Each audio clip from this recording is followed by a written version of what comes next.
Hey everybody, I'm finally back with another video, and today we'll be looking at a medium-sized stack of books that I picked up over the past couple months. Starting off, we have a early Silver Age book, little pre-hero action. I believe this has a Doctor Doom prototype in it. It is Amazing Adventures #1, very low grade, but a very sweet book as well. After that, we've got a small little run of Spider-Mans. I won't go through them all. We've got 22, 23 with the Goblin, 29, Scorpion, 34, 42.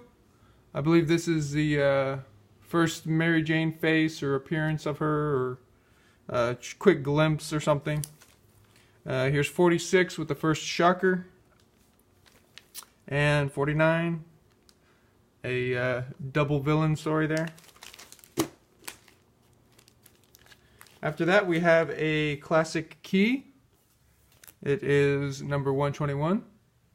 This book's real low grade, probably 1.5, 1.8. It's got the top of the cover torn there. But, of course, it is a key issue with the death of Gwen Stacy. After that, we have Aquaman number 29, the first appearance of Ocean Master. We've got an Avengers number 7, just a nice cool cover with Thor swinging his hammer. After that, we've got a couple Batmans. Actually, I picked these up on a recent trip up to New England.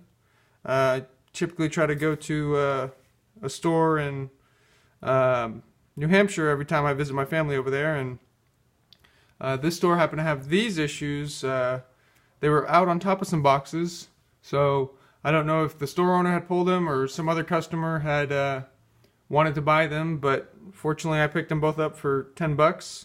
No sales tax over in that state, of course. So we have Batman 357 and Batman 358. Just two key issues here. Killer Croc. Don't know if it's Jason Todd or Nightwing or some other key player in one of these books, but I know Killer Croc's involved in these stories. Key issues, of course. After that, we have another interesting book. It's a war book, Black Hawk number 133. This one's a little more key because it's the first Lady Black Hawk. Most of these Black Hawks are worth not very much money, but this one, because it's the first appearance of Lady Black Hawks, worth $100 to $200 probably in this shape. Not very high grade, but not super low either. After that, we've got a couple Daredevils. This one is number 5. I might want to have it pressed, I'm not sure. It's got a little bit of wrinkling on the corner. Let's see if you can see it in that top part of it right there. It looks really, really nice. Might be a 7.0 or better. Number 10 here also has beautiful colors. Nothing too special about that book, though.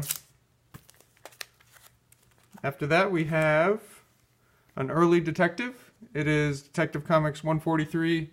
Lots of scribbling on the front cover, but I think I picked this up for 30 or 40 bucks, and you can never beat that price for an early detective like this. After that, another key issue, Detective Comics. First Batwoman here. Detective Comics number 233. This book has exploded in value, like most of the Detective and Batman keys. 225, Batman 121. Just another very valuable book. This one is in pretty good shape overall. Unfortunately, it has about a third of the spine is split. After that, another key Silver Age book. It's Flash 123. Of course, the first appearance of the Earth 2, I believe. So this book went up in value after the well, it's always been a valuable book, but definitely went up in value after the Flash TV series had all their crossovers and whatnot. Here's a couple more Flash issues. I picked these up at the same New England comic store where I got the Batmans at. $5 a piece for the Flash vs. Flash issues here. Definitely a good deal.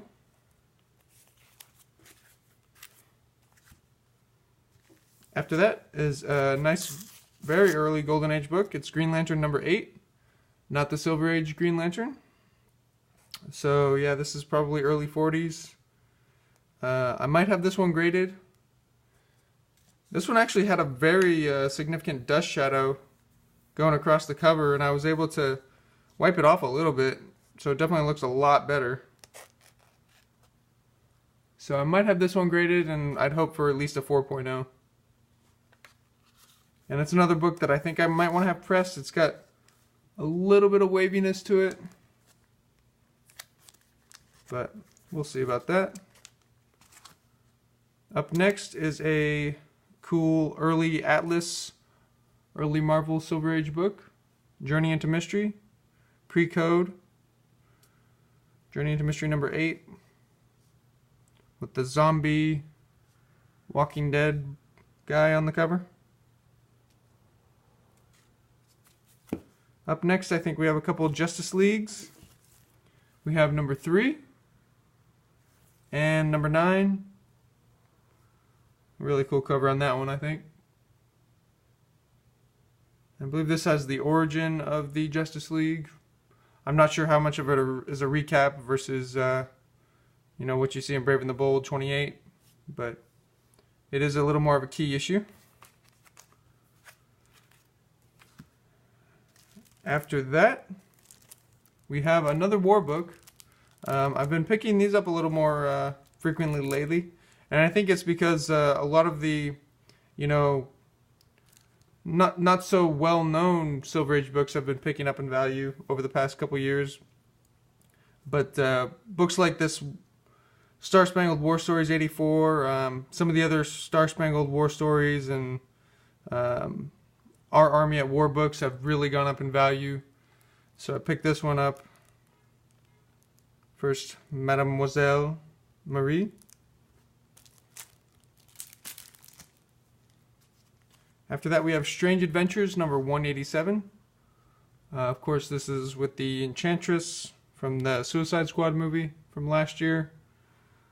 I personally wasn't a big fan of that movie, but this book went up in value from that. Then we have a Strange Tales 111. I think this features a second appearance of Doctor Strange. Low grade book, as you can see, but not bad. After that, I think we have a couple Supermans. This one actually has a Neil Adams signature. I bought it like that, so I'm not 100% sure if it's authentic, although it looks pretty real to me. But yeah, the classic chain breaker cover here.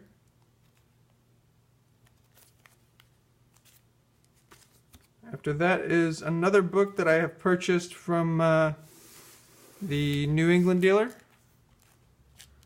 Just a $5 key issue with Jane Foster as Thor. After that, I've got some really key issues. I've got X-Men number 1 through 4. And I bought these as a set recently, a little collection. I think I'm going to have them all pressed. Definitely grade the number 1. Let me take these stickers off for a second. The number 1, fortunately, is, well, the number 3 is probably the nicest. I think the number 4 has a little bit of staining on the back cover. The number 1, as you can see, this is why I want to have it pressed. It's got this wrinkle to it, and most of the other ones have this. I'm not sure if that's coming across on the camera or not, but it does have a slight wrinkle that I think pressing that out could remove that. Other than that, this book is very solid. Just has a little bit of chipping here and there on the side. Other than that, very nice. Number 2 is nice as well. It does have the same defect, the little wave on the corner. I'm guessing these were stored in maybe a bag that was too small. or just they were curled over time. The side was sticking over the edge or something. This one has an interesting spine roll to it, and a miscut as well, so you can kind of see the bottom edge. I don't think that'll really detract from the grade though, because it's more of a production defect. So I'm hoping for probably a 4.0 to 4.5 on this one. Probably around a little bit lower, 3.5 to 4.0 on the 2.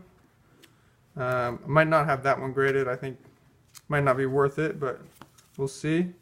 Number 3 I think is definitely the best condition of the bunch. Hoping maybe even as high as 6.0 on this one. If I recall, I don't think it has any staining or anything. Just a very solid overall book. And then number 4, it looks really, really nice, just like number 3. You know, at first glance you might think 6.0 or so. Unfortunately, it does have a slight little staining on the back edge. So probably, you know, if I were grading it, I'd grade it probably a 2.5 or 3, just because I feel like stains should, you know, be hit that hard. CGC nowadays might give it a 4.0 to 5.0 though, so we'll see. But anyways, that's it for this video. Hope you guys enjoyed. Definitely happy to pick up this X-Men 1 through 4 set, and hopefully it comes back nice from CGC. So that's it. Thanks for watching, guys, and I'll see you next time.